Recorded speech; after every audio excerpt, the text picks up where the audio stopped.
To stories about flying का part 2 black aeroplane का chapter explanation लेके आई हूँ। इससे पहले मैंने ऑलरेडी अपलोड करनी है और भी आपके लिए वीडियोस जिसमें ब्लैक एरोप्लेन का है, आपको मिलेगा थीम, मैसेज और कैरेक्टर स्केच, प्लस एक और वीडियो इसी से रिलेटेड ब्लैक एरोप्लेन के क्वेश्चन आंसर्स। सो आपको हर चैप्टर के थीम, मैसेज और कैरेक्टर स्केच मिलेगा एक वीडियो में, दूसरी वीडियो में चैप्टर एक्सप्लेनेशन मिलेगा और थर्ड वीडियो में आपको long and short question answers मिलेंगे। सो 3 वीडियोस में आपको सारे चैप्टर्स कवर हो रहे हैं। सो प्लीज जो भी चैप्टर के आपको थीम, मैसेज, कैरेक्टर स्केच देखना है, ये आपको क्यों करना है, बिकॉज जितने भी वैल्यू बेस्ड क्वेश्चंस होते हैं उसमें आप बहुत हेल्प ले सकते हैं, ये जो मैं थीम, मैसेज और कैरेक्टर स्केच कवर कर रही हूँ। चलिए जल्दी से स्टार्ट करते हैं चैप्टर एक्सप्लेनेशन ब्लैक एरोप्लेन का। राइट, चलिए, बहुत ही इंटरेस्टिंग सी स्टोरी है ब्लैक एरोप्लेन के ऊपर। सो आप कभी कभी मिस्टीरियसली एक बड़ी प्रॉब्लम में फंस जाते हैं और आपको नहीं पता कि कैसे आप उस प्रॉब्लम से बाहर आए, किसने आपकी हेल्प करी, क्या उस समय कौन सी आपकी वो पावर्स थी जिन्होंने आपको उस टाइम पे गाइड किया उनसे निकलने के लिए। आई एम श्योर हम सबके साथ कभी ना कभी लाइफ टाइम में ऐसा हुआ है, जब ये जो सुपर नेचुरल पावर्स है ये हमें गाइड करती हैं या हमारे एफर्ट्स को कंट्रोल करती हैं कि हमसे कुछ गलत ना हो, या उस हम पैनिकी सिचुएशन में हमें वो ड्राइव करके बाहर ले जाती हैं। आई एम श्योर हुआ होगा आपके साथ ऐसा। तो इस स्टोरी में भी वही है। यहाँ पे क्या है, the moon was coming up in the east behind me and the stars were shining in the clear sky above me. So यहाँ पे जो पायलट है, जो वो प्लेन उड़ा रहा है, जो कौन सा प्लेन है उसका डेकोटा DS-088, ठीक है। सो ये वो अपना प्लेन उड़ा रहा है। He is a very mature flyer, experienced flyer, और वो अपना ही एक्सपीरियंस शेयर कर रहा है कि जो मून था वो मेरे ऊपर ही था, ईस्ट में, मेरे पीछे स्टार्स थे और वो सब क्लियर स्काई में शाइन कर रहे थे। ये सब कहने का मतलब क्या है कि जो मौसम था, जो वेदर कंडीशंस थे, they were totally favourable of flying. तो उसका कोई गलत डिसीजन नहीं था। उसने देखा कि बिल्कुल क्लियर है स्काई, फेवरेबल कंडीशंस है, and he started his journey. Right, there wasn't a cloud in the sky. एक भी बादल नहीं था जिससे कि मुझे कुछ इंडिकेशन हो कि मौसम खराब होने वाला है। I was happy to be alone up above the sleeping countryside. I was happy से मतलब क्या है कि वो बहुत अपनी इस जर्नी को एंजॉय कर रहा था और वो क्या देख रहा था, स्लीपी कंट्री साइड। इसका मतलब रात का टाइम था और नीचे जो पूरी दुनिया थी वो सो रही थी और उन सबको एक स्लीपी कंट्री साइड को देख के he was enjoying the sight. Basically he was enjoying his flight, right? I was flying my old Dakota airplane over France. Okay, so कहाँ से उसने अपनी जर्नी स्टार्ट की थी?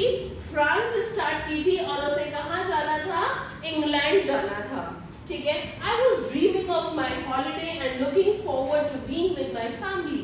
अब उसके पास क्या एक चाहत थी कि मैं अपनी फैमिली के साथ जाके हॉलीडेज मनाऊं और एक बहुत अच्छा जाके आज इंग्लिश ब्रेकफास्ट करूं अपनी फैमिली के साथ। So this was in his deep Dzire, his will, ठीक है। I looked at my watch, 1:30 in the morning. So time क्या हो रहा था? Sleepy countryside था. He was enjoying his flight. Time was 1:30 in the morning, right? So ये कुछ instances हैं जिनसे उसकी जो conditions हैं वो पता चल रही हैं, ठीक है? चलिए, so 1:30 in the morning पे वो अपना plane उड़ा रहा है. I should call Paris control soon, I thought. As I looked down past the nose of the aeroplane, I saw the lights of the big city in front of me. तो उसने सोचा कि अब जब मैं प्लेन उड़ा रहा हूँ, everything is so comfortable, मुझे पेरिस कंट्रोल रूम को कॉल करके बता देना चाहिए that I'm flying over from here, right? और जब मैंने nose of the aeroplane यानी कि straight अपने देखा तो मुझे क्या दिख रहा था? I saw the lights of the big city in front of me. यानी कि वही जो lights नीचे होती हैं ग्राउंड पे वो सब मुझे दिख रही थी. Everything was favorable. और मैंने क्या किया? I switched on the radio and said Paris control Dakota DS-088 here.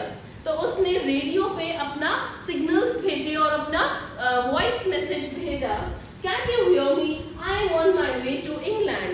तो उसने रेडियो सिग्नल्स के थ्रू अपना मैसेज भेजा कि क्या आप मुझे सुन सकते हैं, मैं इंग्लैंड जा रहा हूँ। The voice from the radio answered me immediately। तो पेरिस कंट्रोल से मुझे immediately जवाब आता है, DS088 I can hear you, you ought to turn 12 degrees west now, DS088 over। तो उसको पेरिस कंट्रोल की तरफ से इंडिकेशन आता है, इंस्ट्रक्शन आता है कि आप 12 डिग्रीज वेस्ट पे टर्न कर जाइए in order to move to England. So, यानी कि यहाँ से भी हमें पता चलता है कि एवरीथिंग वाज फेवरेबल इनफ, क्योंकि रेडियो कंट्रोल से भी आपको ग्रीन फ्लैग मिल गया था कि 12 डिग्रीज वेस्ट टर्न कीजिए and you go ahead there, right. Then I check the map and the compass. Compass क्या होता है? It is a instrument for telling directions. So आपने बहुत बार वाटर वॉयजेस जो होती हैं, शिप्स वगैरह में भी कंपास यूज होता है, और इसी तरीके से एयर जर्नीज में भी जो हमारे कंपास यूज होता है। इट इज अ इंस्ट्रूमेंट जिससे हमें डायरेक्शंस पता चलती है कि किस डायरेक्शन में मूव करना है, राइट। सो मैंने अपना मैप चेक किया, कंपास चेक किया, switched over to my second and last fuel tank. तो मेरे पास बस इतना ही फ्यूल था, सेकंड लास्ट फ्यूल टैंक पे मैंने अपना चेंज कर दिया कि अब वो वाला जो फ्यूल है वो यूज होना शुरू हो जाए। And turn the Dakota 12 degrees west towards England. और जो वो पेरिस कंट्रोल से इंस्ट्रक्शन मिला था 12 डिग्रीज वेस्ट की तरफ मूव कर दिया। I will be in time for breakfast. मुझे लगता है कि जिस स्पीड से मैं जा रहा हूँ ब्रेकफास्ट के लिए टाइम से पहुंच जाऊंगा घर। I thought a good big English breakfast। उसको बार बार बस यही सपने आ रहे थे, फैमिली के साथ टाइम स्पेंड करना, हॉलीडेज, एक गुड अच्छा सा इंग्लिश ब्रेकफास्ट अपनी फैमिली के साथ एंजॉय करना, बस वो यही सब सपने देख रहा था। और वो बहुत डेस्परेट था इन चीज़ों, अपनी इन विल्स को पूरा करने, अपनी इन डीप डिजायर्स को फुलफिल करने में, right. Everything was going well, it was an easy flight. बहुत ईजी फ्लाइट थी, सब कुछ एकदम बढ़िया चल रहा था, राइट। चलिए, पेरिस वाज अबाउट 150 किलोमीटर्स, यानी कि अब मैं 150 किलोमीटर आगे आ चुका था। पेरिस पीछे, जहां से मैंने फ्लाइट लिया था, 150 किलोमीटर्स पीछे रह गया था। And when I saw the clouds, जब मैंने पीछे क्लाउड्स देखे, स्टॉर्म क्लाउड्स, आंधी तूफान के बादल, दे वर ह्यूज, बहुत बड़े थे। They looked like black mountains standing in front of me। अब जब मैंने देखा तो ऐसा लग रहा था जैसे काले बादल नहीं, they were so intense, इतने गहरे थे, ऐसा लग रहा था काले पहाड़ खड़े हैं मेरे आगे, मैं कैसे मूव करूंगा। I knew I could not fly up over them। अब इनके भी ऊपर जाके निकलना बहुत मुश्किल था। And I did not have enough fuel to fly around them to the north or south। और मैं ऑलरेडी, अगर आपको याद हो, भी पीछे सेकंड और जो लास्ट फ्यूल टैंक था उस पर स्विच कर गया था। सो अब मेरे पास इतना भी फ्यूल नहीं था कि मैं इधर उधर बस घूमता रहूं और टाइम पास करूं इन स्टॉर्म से बाहर निकलने का, ठीक है। सो बड़ी ही अजीब सिचुएशन हो गई थी and I did not have enough fuel, ठीक है। I ought to go back to Paris. अब मैं इतना भी नहीं कर सकता था कि वापस पीछे 150 किलोमीटर पेरिस वापस चला जाऊं। And thought but I wanted to get home. लेकिन मुझे तो आगे इंग्लैंड पहुंचना था, अपने घर जाना था, deep desire of spending the time with the kids, ठीक है। आई वांटेड दैट ब्रेकफास्ट, वो भी चाहिए था। And I will take the risk, क्योंकि अब मैं एक मैच्योर फ्लायर था, तो मैंने ये सोच लिया कि मैं रिस्क लूंगा। I am not going to go back, rather मैं आगे रिस्क लेके, क्योंकि उसने हिम्मत दिखाई, करेज दिखाया और उसने कहा कि नहीं मैं निकल जाऊंगा, because I have that maturity, that experience, और मैं पैनिक नहीं करूंगा और मेरे को भरोसा है कि मैं इससे निकल जाऊंगा। तो इसलिए यहाँ प्रूफ होता है that he was a brave person, ठीक है। उसने उस रिस्क को लिया। I thought and flu that old Dakota straight into the storm. और मैंने क्या किया, अपना जो एरोप्लेन था वो स्ट्रेट स्टॉर्म में ले गया। मैंने कहा नहीं, मैं निकाल लूंगा यहाँ से अपने आप को। Inside the clouds everything was suddenly black. अब जब मैंने अपने डेकोटा को क्लाउड्स में डाल दिया तो अंदर तो सब कुछ काला ही काला था। And it was impossible to see anything outside the aeroplane. बाहर कुछ भी देखना नामुमकिन था, मुझे कुछ नहीं दिख रहा था। It was all black outside. The aeroplane jump and twisted in the air. इतना टर्बुलेशन था, वो ऐसा लगा था पूरा ट्विस्ट हो रहा है, जंप हो रहा है, ठीक है। और अब क्या था, I looked at the compass, I couldn't believe my eyes, the compass was turning round and round and round. आप सोचो प्रॉब्लम और ज्यादा एडवर्स होती जा रही है। मैंने जैसे ही कंपास पे देखा, कंपास गोल गोल गोल गोल घूमे जा रहा है। दैट मीन्स वो तो फ्री हो गया था and it was not showing me any direction कि मैं कौन सी डायरेक्शन में जाऊं या मैं किस डायरेक्शन में मूव कर रहा हूं। So that means compass was of no use at all, it was dead already, it would not work. The other instruments were sudden dead too. I tried the radio. अब क्या था, compass पहले ही dead हो चुका था और धीरे धीरे जो बाकी इंस्ट्रूमेंट्स है जो मुझे हेल्प कर सकते थे वो भी डेड हो रहे थे, एक एक करके सब खराब हो रहे थे। उसने नेक्स्ट रेडियो ट्राई किया और क्या हुआ, Paris control, he tried to give the signals through the radio. तो वहां से क्या, can you hear me? There was no answer, वहां से भी कोई जवाब नहीं आया। The radio was dead too. So एक एक करके सारे इंस्ट्रूमेंट्स जो हेल्प कर सकते थे वो भी डेड होते जा रहे थे। I had no radio, no compass and I couldn't see anywhere I was. कोई चीज हेल्प की नहीं थी। आप सोचिए कितनी प्रॉब्लमेटिक सिचुएशन था। I was lost in the storm. Then in the black clouds quite near me, I saw another aeroplane. बस बिल्कुल मेरे पास उन काले बादलों में मैंने देखा कि मेरे पास एक ब्लैक एरोप्लेन है। It had no lights on its wings, but I could see it flying next to me through the storm. मैं उसके ऊपर कोई लाइट्स नहीं थी, उसकी विंग्स पे कोई लाइट्स नहीं थी, लेकिन मैं उसको देख सकता था कि वो मेरे बिल्कुल साइड में उड़ रहा था, black aeroplane. I could see the pilot's face, मुझे पायलट का फेस भी दिख रहा था, turn towards me, और वो मुझे देख रहा है इधर से ऐसे। I was very glad to see another person. इतने बड़े उसमें आसमान में काले बादलों के बीच में एक एक और प्लेन, एक और इंसान देख के थोड़ी उसे हिम्मत आई। He was really happy to see another person. He lifted one hand and उसने मेरी तरफ देख के मुझे वेव किया, ठीक है, and follow me he was saying, और उसने मुझसे ऐसे से कहा कि फॉलो मी, कि मैं तुम्हें बाहर निकालूंगा, मेरे को फॉलो करो। So follow me, he knows that I am lost, I thought. उसने कहा फॉलो मी, तो इसका मतलब उसको पता समझ में आ गया है कि मैं खो गया हूँ और इसलिए उसने मुझे फॉलो करने के लिए इंस्ट्रक्शन दी है। और मैंने क्या किया, I thought he is trying to help me, मेरे को लगा कि ये मुझे हेल्प करने की कोशिश कर रहा है।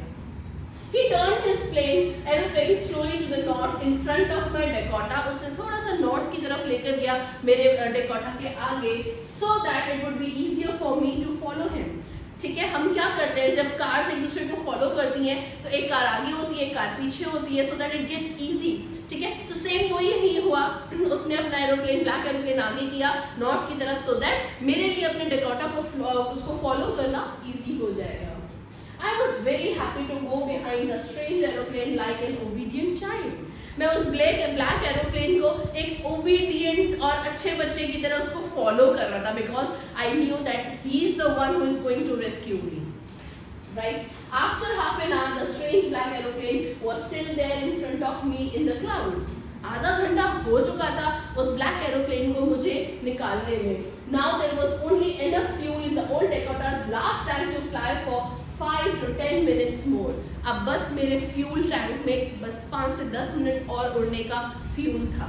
Right? I was starting to feel frightened again. दोबारा डर लगने लगा कि क्या, what if ये मुझे नहीं निकाल पाया इन 5-10 मिनट के अंदर। But then he started to go down and I followed through the storm. पर तभी मैंने ये रियलाइज किया कि वो जो ब्लैक एरोप्लेन है वो नीचे जा रहा है और मैंने भी एक ओबीडियंट चाइल्ड की तरह उसको फॉलो करना शुरू कर दिया। Suddenly I came out of the clouds and saw 2 long straight lines. जल्दी से बताइए ये 2 strong straight lines क्या होंगी? बिल्कुल, वो स्ट्रेट लाइंस क्या थी? जब मैंने उसको नीचे फॉलो करना शुरू किया वो रनवे की लाइंस थी। 2 स्ट्रॉन्ग स्ट्रेट लाइंस रनवे की लाइंस थी। एंड आप सोच नहीं सकते वो जो पायलट था वो कितना खुश हुआ होगा कि यस, मेरे पास 5 से 10 मिनट बचे हैं फ्यूल टैंक के और मैं अब बस लैंड करने ही वाला हूँ। In front of me, it was the runway. Right? Now, in airport, I was safe. I turned to look for my friend in the black aeroplane. उसने सोचा मैं वापस पीछे मुड़ के देखता हूँ कि ये ब्लैक एरोप्लेन वाला जो मेरा दोस्त था, जो मुझे इतनी मुश्किल से, इतनी जो है डेस्परेट सिचुएशन से मुझे निकाल के लाया है, वो कौन है। I turned to look for my friend. मैंने देखा कि कौन है वो friend in the black aeroplane. But the sky was empty. लेकिन वहाँ तो कोई भी नहीं था. There was nothing there. The black aeroplane was gone. Black aeroplane जा चुका था. I could not see it anywhere. मैं उसे देख ही नहीं सकता था. I landed and was not sorry to walk away from the old Dakota near the control tower. मैं उतरा वहाँ से कंट्रोल टावर के पास अपने डेकोटा को लैंड करा के I went and asked a woman in the control center where I was. मैंने उससे पूछा, जो कंट्रोल सेंटर पे लेडी थी, उनसे पूछा कि मैं कहाँ हूँ, ये कहाँ का एयरपोर्ट है, कहाँ मैं पहुँच गया, and who the other pilot was, और वो जो मेरे साथ दूसरा पायलट आया है वो कहाँ है और वो कौन था। मैं उसको थैंक यू बोलना चाहता था। She looked at me very strangely. उसने ऐसे बड़े स्ट्रेंज और वियर्ड फेस से मुझे देखा and then laughed और हंसने लगी। Another aeroplane up there in the storm, कि दूसरा एक और एरोप्लेन और वो भी इतने तूफान में। No other aeroplane was flying tonight. आज रात कोई एरोप्लेन नहीं उड़ रहा था। Yours was the only one I could see on the radar. मुझे रडार पे सिर्फ आप ही का एरोप्लेन दिख रहा था। रडार क्या है? It's a system of detecting the presence या डायरेक्शन के लिए एक इंस्ट्रूमेंट है जो यूज होता है। तो उस लेडी ने आंसर किया कि बस आप ही का एरोप्लेन था जो रडार पे मुझे दिख रहा था। There was no other plane जो ऊपर इतने भयंकर स्टॉर्म में फ्लाई कर रहा था। So who helped me to arrive here safely without a compass or a radio or without any more fuel in my tanks? तो उसने कहा फिर किसने मेरी हेल्प की, क्योंकि मेरे पास ना तो रेडियो था, ना मेरे पास रडार्स थे, ना कंपास था, कुछ नहीं था, फ्यूल भी इतना कम था। सो उसके बावजूद मैं कैसे बच गया? Who was the pilot on the strange black aeroplane? उस अजीब से ब्लैक एरोप्लेन में कौन था? Flying in the storm without lights. This is still a question. Writer ने आपको पॉन्डर करने के लिए, आपको सोचने के लिए किया है कि जब आप किसी भी इस तरीके की थ्रेटनिंग सिचुएशन में हो, प्रॉब्लमेटिक सिचुएशन में हो, बस अपना भरोसा, अपना फेथ और करेज ना खोइएगा, क्योंकि वो फेथ और करेज ही है जो आज इस पायलट को भी उस स्टॉर्म वाली कंडीशन से लेकर आया। राइट? सो इसी तरीके से हम अपने करेज और फेथ से किसी भी डेस्परेट सिचुएशन, किसी भी चैलेंजिंग सिचुएशन से बाहर आ सकते हैं। सो ये था एक ब्यूटीफुल सी स्टोरी ब्लैक एरोप्लेन की। कोई भी क्वेश्चंस है प्लीज कमेंट में डाल दीजिए, मैं आपके प्रॉब्लम्स जरूर सॉल्व करूंगी।